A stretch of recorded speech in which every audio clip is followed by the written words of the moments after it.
더마카와 함께 시선 집중의 문을 열겠습니다. 어서 오세요.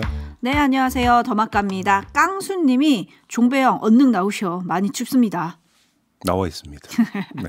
네, 그리고 1081님이 태어난 지 2주 된 저희 둘째와 시선 집중 대기하고 있습니다. 라고 하시면서 두 주 됐다고요? 네, 사진을 보내주셨는데 너무 귀여운 아기가 얼마나 이쁠까? 네, 같이 있네요. 오, 예, 진짜. 회사는 육아휴직 중이라고 하시고요. 네. 요즘에 아이 상태에 따라 자주 듣지 못하는데 네. 오늘은 마침 이 시간에 깨어나서 듣습니다. 너무너무 반갑고 좋아요라고 해주셨는데 어떻게 세상에 나온 지 2주 된 우리 둘째님도 괜찮으신지 모르겠네요. 무럭무럭 잘 커라. 네. 험난한 세상인데 이럴수록 씩씩하게 잘 커야 된다. 그죠? 네. 그리고 평생 아침님 매일 유튜브로 다시 듣기만 하다가 파주 출장 덕에 실시간으로 보게 되니 신기합니다. 기차 입석 승차 중인데요. 주변에 3명이 같이 시청 중입니다. 오호. 2명만 더 채우십시오. 5명에게 전파. 네. 황인호님, 호주입니다. 처음으로 글 써봅니다. 새해 복 많이 받으시고요. 청취율 1위 달성합시다. 아자아자 해주셨네요. 호주는 지금 따뜻하겠죠? 그렇겠죠. 네, 네, 가고 싶어요. 네. 네, 그리고 2048님, 토요일에 새로 합류하신 최민석 작가께서 청취자들의 부지런함을 칭찬해 주셨는데 그보다는 JB의 촌철살인 사이다 평론을 무한신뢰하는 거지요. 매일 아침 MBC와 함께 특히 시선집중과 함께 올 한 해도 열심히 나의 시사 실력을 키워보겠습니다. 네. 또다시 한파가 왔는데요. 모두 건강 조심하세요. 라고 인사해 주셨습니다. 이게 무슨 말인지 의아해하실 분들도 좀 계실 것 같아갖고 저희 김종배의 시선집중 토요일 코너가 토닥토담 아니겠습니까? 토닥토담에 최민석 소설가가 새로 합류를 했습니다. 그거 말씀하시는 거니까요. 토요일에도 꼭 들어주시기 부탁드리겠습니다. 네, 그리고 참고로 일요일에도 시선집중은 방송이 됩니다. 네. JB타임즈 오늘 주목할 첫 번째 뉴스 어떤 건가요? 윤석열 대통령이 결국 쌍특검법에 대해 거부권을 행사했습니다. 그 직후 법무부가 보도자료를 냈었는데 김건희 특검법 관련한 한 대목 음성 대역으로 녹음을 했습니다. 들어보시죠. 도이치모터스 주가 조작 의혹 사건은 더불어민주당이 집권 여당이던 문재인 정부 당시 검찰이 김건희 여사가 대통령과 결혼하기도 전인 12, 13년 전 일에 대해 이미 2년 넘게 무리하고 과도하다는 비판을 받을 정도로 강도 높게 수사하고도 김건희 여사에 대하여는 기소는커녕 소환조차 하지 못한 사건입니다. 네, 특별히 이 대목에 주목하는 이유는 뭡니까? 네, 문장 구성 때문인데요. 꼼꼼히 들어보시죠. 강도 높게 수사하고도 소환조차 못한 사건으로 규정을 했습니다. 완결형으로 서술을 한 셈입니다. 여기에 주목하고 있는 건데요. 이게 의미하는 바가 뭘까요? 참고 사례 하나 마저 전해드리겠습니다. 지난달 29일에 저희 시선집중이 김용민 민주당 의원하고 인터뷰한 적이 있었습니다. 그때의 한 대목 들어보시죠. 제가 한번 그럼 정반대의 상황을 가정해서 한번 질문을 드려볼게요. 만약에 제 의결을 했는데 폐기가 됐다고 쳐요. 이탈이 없거나 있었어도 소수여서 결국 폐기가 됐다고 치면 그럼 이제 특검 카드는 물 건너가는 것이 되지 않습니까? 21대에는 불가능하죠. 그렇죠. 네. 이렇게 되면 바로 검찰이 김건희 여사에 대한 수사에 대한 결과를 내놓을 가능성은 어떻게 보십니까? 충분히 있습니다. 네, 바로 이것 때문인데요. 이 문답에서 거론된 결과 이거를 내놓을 수 있다는 거고요. 물론 그 결과는 뭐겠습니까? 무혐의일 거라는 겁니다. 자, 김건희 특검법을 제 의결을 통해 폐기할 수만 있다면 수사 종결 분위기를 만들 수 있다고 보는 것 같습니다. 특검 좌절에 따라서 허무주의 또는 청산주의가 확산될 거고 그 분위기를 타고 되치기에 들어간다라는 시나리오. 이걸 염두에 둘 필요가 있다는 건데요. 어렵게 얘기할 거 없습니다. 김건희 특검법이 폐기가 된다면 그걸로 마침표를 찍겠다. 떡 본 김에 제사 지낸다고 도이치모터스 주가 조작 사건과 관련한 김건희 여사의 혐의에 대해서도 없음으로 종결지을 가능성이 있다. 바로 이 점을 염두에 둬야 될 것 같고요. 법무부가 거부권 행사 직후 전면에 나선 이유도 이 차원에서 읽을 수도 있다. 이런 말씀도 함께 드리겠습니다. 그래서 듣다 보니 왜 지금 그러면 수사 결과를 내놓지 못하냐 이 네. 질문이 또 따라 나올 수밖에 없을 것 같은데요. 네, 지금은 떡이 없나 봅니다. 네. 일단 쌍특검에 대한 대통령의 거부권 행사 예상대로 진행이 됐고요. 이후에 지금 민주당은 권한쟁의 심판 청구 등 법률 검토에 들어갔다는 거죠. 네. 이에 대해서 여야의 입장은 저희가 잠시 후 2부와 3부에 걸쳐서 짚어보겠습니다. 네. 계속 시선 집중해 주시고요. 여야가 지금 아주 첨예하게 입장이 갈리고 있는 게 이해 충돌 부분인데요. 네. 지금 민주당은 대통령 가족에 대한 법안에 대해서 대통령이 거부권을 행사한 것 자체가 이해 충돌이다. 지금 이렇게 주장을 하고 있는 거고, 조금 전에 제가 전해드렸던 법무부 보도자료 내용을 보면 50억 클럽 특검법은 말할 것도 없고 김건희 특검법 같은 경우도 민주당이 고발한 사건인데 고발한 주체가 특검을 추천하는 것 자체가 이해 충돌 소지가 있다. 또 이렇게 이제 그 법무부는 주장을 하고 나섰거든요. 양쪽 모두 이해 충돌 소지가 있다고 주장을 하고 있는 건데 여야의 두 인터뷰는 어떻게 이야기를 할지 잠시 후 인터뷰에서 한번 집중적으로 물어보도록 하겠습니다. 네, 그리고 만약에 재의결이 된다고 하더라도 그러면 법무부가 언제 그걸 발표할 거냐, 수사 결과를. 네. 거기에 대해서 마진관님을 비롯한 많은 촌철님들은 총선 후에 발표하지 않을까요? 이런 전망을 내놓고 계시네요. 한번 볼까요? 네. 네, JB타임즈 다음 주목할 뉴스는 어떤 겁니까? 이낙연 전 민주당 대표가 어제 광주 국립 5.18 민주묘지를 참배했습니다. 눈물을 훔치기도 했는데요. 기자들과의 문답에서 탈당 입장을 밝혔습니다. 들어보시죠. 저도 거취에 대해서는 분명히 하는 것이 옳다고 생각합니다. 동지들과 약간 상의할 문제가 있습니다. 제 짐작으로는 이번 주 후반에는 인사를 드리고 용서를 구해야 하지 않겠나 생각합니다. 네, 이어서 탈당 이유도 밝혔는데요. 마저 들어보시죠. 무능하고 부패한 양당 독점의 정치 구도가 대한민국을 질식해 하고 있습니다. 양당을 좋아하는 사람들을 돌려놓겠다는 것이 아니라 양당 모두 싫다는 분들에게 선택지를 드림으로써 그분들이 정치 과정에 함께 하시도록 하는 것, 야권의 재건과 확대의 작업입니다. 김대중 대통령은 행동하지 않는 양심은 악의 편이다, 이렇게 말씀하셨습니다. 지금의 정치가 잘못되고 있다는 걸 알면서도 행동하지 않는 것은 악의 편에 서는 거라고 생각합니다. 네, 속도 조절론이나 또는 일시 멈춤 이런 얘기가 나왔었는데 그게 아닌 것 같거든요. 그렇습니다. 어떻게 평가해야 될까요? 이 자리에서 이낙연 전 대표의 탈당 명분이라든지 이낙연 신당의 입지 이런 문제에 대해서는 여러 번 짚었으니까 되풀이하지 않고요. 딱 하나, 메시지 관리가 정교하지 않은 것 같아서 요 점만 한번 짚어보겠습니다. 무슨 말씀이죠? 자, 용서를 구한다고 했죠. 조금 전에 들으셨죠? 네. 그다음에 악의 편에 섰다라는 말도 함께 했습니다. 이 두 문장을 한번 나란히 세워봅시다. 그러면 충돌이 발생합니다. 자, 용서를 구한다고 했는데요. 그 용서는 누구에게 구하는 용서일까요? 상식적 해석에 따르면 민주당원이 될 것입니다. 탈당을 하고 남아있는 민주당원의 용서를 구한다. 이런 뜻으로 의역을 하는 게 맞을 것 같은데 그럼 그 다음에 악의 편에 선다고 했는데 악은 무엇일까요? 정치를 잘못하는 사람들이 될 것인데 문제가 여기서 발생합니다.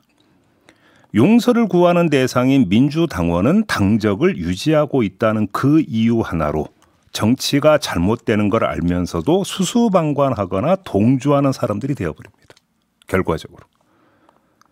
악의 편에 서는 사람들이 함께 되어버린다. 이런 이야기가 되는데 종합을 해봅시다. 이낙연 전 대표는 악의 편에 선 사람들 또는 악을 방조하는 사람들에게 용서를 구한다고 이야기한 셈이 되어버립니다.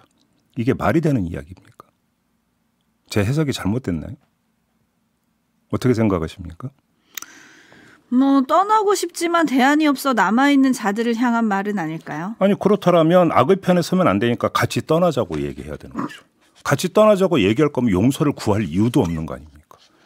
그게 논리상 맞는 거 아닙니까? 그래서 제가 충돌한다 메시지가 이 말씀을 드리는 거고요. 하나만 더 말씀을 드리면 자 지금 핵심 문제를 뭐라고 이야기를 했냐면 무능하고 부패한 양당 독점의 정치 구도가 문제라고 했습니다. 그럼 저는 여기서 한번 되물어보고 싶은 게 이낙연 전 대표도 민주당의 대표를 역임을 했습니다. 그때도 양당 독점 구도였습니다.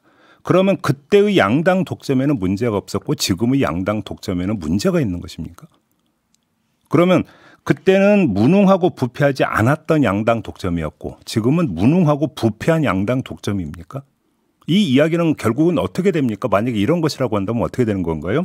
양당 독점이 문제가 아니라 양당 독점을 이끌고 있는 사람이 문제라는 이야기가 돼버리는 거 아니겠습니까? 그렇죠? 그 본인이 민주당 대표로 있을 때하고 만약에 비교를 한다면 결국은 이 이야기는 뭐가 되는 겁니까? 이낙연 현 대표가 무능하고 부패하다는 이야기로 연결이 될 수 있는 것이겠죠. 논리상으로 독해를 한다면 그런 거 아니겠습니까? 8672님이 그러면 지금까지 양당 구도와 같이 한 사람은 누구입니까? 라고 물어주셨고요. 닮은 살걀님 헤어지면서 네가 헤어지자고 한 거다. 라고 말하는 것 같다. 이런 말씀 주셨고요. 반면에 5908님은 현 정부 실정에 대해서도 한마디 하셔야 하는 거 아닌가요? 라고 해주셨는데 토요일 날 김대중 전 대통령 탄생 100년 그 기념식에서는 정부 실정에 대한 말도 좀 하긴 했더라고요. 네. 그리고 웨인 루니님 이낙연 이준석 신당 파괴력이 어마어마할 거라고 저는 봅니다. 이런 전망을 또 해주시는 분도 계시네요. 뭐 정치는 생물이니까 누가 알겠습니까? 네. 네, 그리고 원칙과 상식 멤버들도 이르면 10일쯤 탈당을 선언을 하고 신당 창당에 나설 거다 이런 보도가 있습니다. 네. 여기서 말하는 신당은 이낙연 신당과는 또 별개예요. 여기서 재미있는 아주 그 흥미로운 그림이 하나가 연출이 될 수가 있는데요. 이낙연 전 대표가 탈당하고 신당 깃발을 올렸는데 원칙과 상식 멤버들이 탈당을 해가지고 이낙연 신당과는 함께 안 한다고 선언을 하는 순간에 이낙연 신당은 어떻게 되는 겁니까? 국민들이 보기에 어떻게 되는 걸까요? 근데 종국에는 다 같이 연대하는 거 아닙니까? 그러니까 중요한 거는 뭐냐면 종국이 중요한 게 아니고요. 정치는 과정이기 때문에 네. 일련의 퍼포먼스가 쭉 전개되는 과정이잖아요. 그러면서 그 과정에서 지지자를 모으고 지지도를 높이는 거잖아요. 그래야 종국이 보장이 되는 거거든요. 그런데 첫 걸음을 떼는 상태에서 그러니까 국민들이 볼 때는 함께 할 거라고 생각했던 원칙과 상식 멤버들이 우리는 이낙연 신당과는 별개다. 같이 안 한다가 되어버리면 이낙연 신당은 어떻게 되냐라는 거예요. 그러면. 이 그림을 한번 유의해서 볼 필요도 있다. 이런 말씀도 함께 드리겠습니다. 네, 한편 민주당을 떠난 이상민 의원은 2, 3일 내에 국민의힘에 입당한다고 하죠? 네. 이건 또 어떻게 봐야 됩니까? 국민의힘에서 공을 많이 들였고 한동훈 비대위원장이 또 이야기도 아주 강곡하게 했더라고요. 아마도 이제 대전 지역에 있어서 이제 포스트를 누구를 세울 것인가의 문제가 있을 것입니다. 후보, 군에 있어서. 아마 국민의힘은 이걸 또 염두에 두고 있는 것 같은데요. 이상민 의원이 대전에서 여러 번 당선이 됐던 사람 아니겠습니까? 근데 문제는 그것이 이상민의 어떤 개인 파워에 따른 것이냐 아니면 또 당과 연결되어 있는 것인가를 보면은 선거에서의 성적표가 달라지겠죠. 어떻게 나올지 한번 지켜볼 필요가 있을 것 같습니다. 네, 지금 제이비의 논평에 대해서 홍석표님은 골 때린 독해 일리는 있네라고 해주셨는데 반면에 무슨 독해요? 골 때린 독해야. 예. 반면에 문성수님은 제이비는 자기가 보고 싶은 것만 보고 듣고 싶은 것만 듣는 편향된 해석을 하는 건 아닌가요? 네. 라고 또 그럼 반대 꼬집어주셨네요. 해석은 뭐가 될까요? 그것도 좀 밝혀주시면 되는데. 제가 좀 짧아갖고. 지금 촌철님과 논쟁을 하시겠다는 아니 겁니까? 논쟁을 하는 게 아니라 보고 싶은 것만 본다고 하니까 그럼 제가 못 보고 있는 걸 좀 깨우쳐 주시라 이런 말씀인 거죠. 알겠습니다. 문성수님 올라오면 제가 또 올려드리도록 네. 하겠습니다. 제이비타임즈 함께하고 계신데요. 다음 주목할 뉴스는 어떤 건가요? 북한이 금요일부터 어제까지 사흘 연속 서해 연평도 부근 북방 한계선 안에서 포격 훈련을 했다는 거 아니겠습니까? 이에 우리 군도 대응 포격을 했는데 헌데 우리 군 당국의 첫날 대처가 문제거리로 지금 부상을 해 있습니다. 5일 낮 12시쯤부터 연평도 주민들에게 대피소로 대피하라는 방송을 내보냈고 100명 대청면은 이보다 1시간 늦은 같은 날 오후 1시부터 대피 방송을 실시를 했는데 문제는 이날 북한 포격이 오전 9시부터 11시경까지 실시가 됐다는 겁니다. 오호. 그러니까 대피 방송은 북한 포격이 다 끝난 다음에 그것도 1시간 지나서 나온 것이다. 이런 이야기가 되는 거거든요. 그 다음 날인 6일엔 아예 대피 방송을 하지를 않았다고 하고요. 이날 북한은 오후 4시쯤부터 5시쯤까지 60여 발 이상의 사격을 실시했다고 우리 군이 밝혔는데 어제 또 북한의 김여정은 폭약을 터뜨린 거다 또 이렇게 주장을 했었죠. 네. 아무튼 대피 방송은 안 했고 인천시가 오후 8시 5분 북 해안포 60여 발 사격 야외 활동 자제 바람이라는 내용의 재난 문자를 보낸 것이 전부입니다. 이 재난 문자도 포 사격 4시간 뒤에 나온 것입니다. 자, 주민들은 반발하고 있는데요. 예를 들어서 김정희 연평주민자치위원장은 만일 북한의 포탄이 연평도에 떨어졌다면 주민들은 아무것도 모른 채 억울한 죽음을 맞이했을 것 아니냐 이렇게 아주 강하게 비판, 반발을 했다라는 이런 보도도 있었습니다. 네, 행안부 관계자는 뭐 군부대 측에서 요청한 뒤에 마을 주민들에게 대피 안내 방송을 하고 문자 메시지를 보내는 게 규정이다. 네, 매뉴얼은 그렇게 돼 있으니까. 네, 그래서 군 측의 통보가 늦어지면서 안내 문자랑 이제 방송도 늦어졌다라고 하는데 군 당국의 설명을 좀 들어봐야 될 것 같아요. 합참의 설명은 이런 겁니다. 우리 군은 북한 도발이 국민에게 위협이 되지 않을 경우 혼란을 초래하지 않기 위해 알리지 않는다. 5일 주민 대피령을 요청한 것은 이날 우리 군의 포 사격 이후 북한이 도발할지도 모른다는 우려가 있었기 때문이다. 이렇게 밝혔습니다. 그리고 6일에는 북한의 포 사격이 우리를 위협할 우려가 없어서 행정기관에 통보하지 않았다. 이렇게 주장을 한 건데요. 한마디로 정리하면 위협이 정말로 가시화되면 대피령을 내리고 아니면 안 내린다. 뭐 이런 주장 아니겠습니까? 네. 자, 그럼 여기서 짚을 점이 있습니다. 일관성과 원칙의 문제인데요. 5일 북한의 포 사격은 남쪽을 향해서가 아니라 남서쪽을 향해서 실시됐다라고 하고요. 다시 말해서 연평도 주민 등의 피해가 발생하지 않는 포 사격이었다.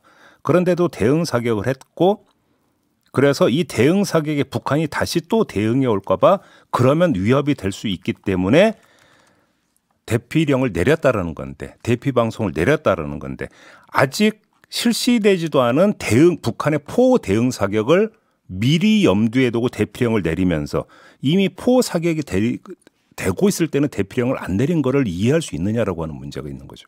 여기서. 그리고 5일에 이 대응에 따른다면 6일에도 대응 사격을 하는 게 일관된 대응인데 또 이때는 하지를 않았습니다. 뭐냐라는 겁니다. 그리고 또 하나 5일 북한의 포격은 백령도 북쪽 장산곶 일대와 연평도 북쪽 등산곶 일대에서 200발 이상을 쏜 것입니다.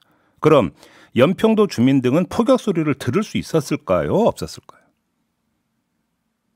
당연히 듣죠. 들을 수 있었다면 그때 그 시점에서의 주민들의 불안감을 고려를 했습니까?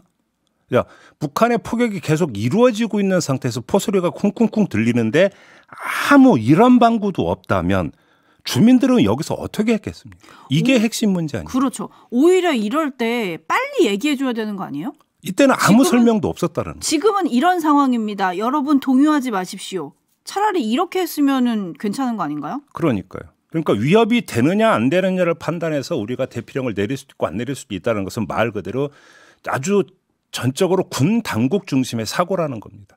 그러면 입장 바꿔서 주민들 입장에서 한번 생각해 보라. 이런 이야기를 좀 드리는 거고요. 또 다른 지적사항도 있습니다. 대피 방송을 언제 했느냐 말고 대피 방송의 출력의 문제인데요. 대피 방송에 내는데 스피커가 너무 노후화돼 가지고 들리지 않는다라는 주민들도 그렇게 많았다는 겁니다. 그러면 이거는 전반적으로 지금 점검이 필요한 사항 아니냐. 이런 얘기밖에 안 되는 거 아니겠습니까?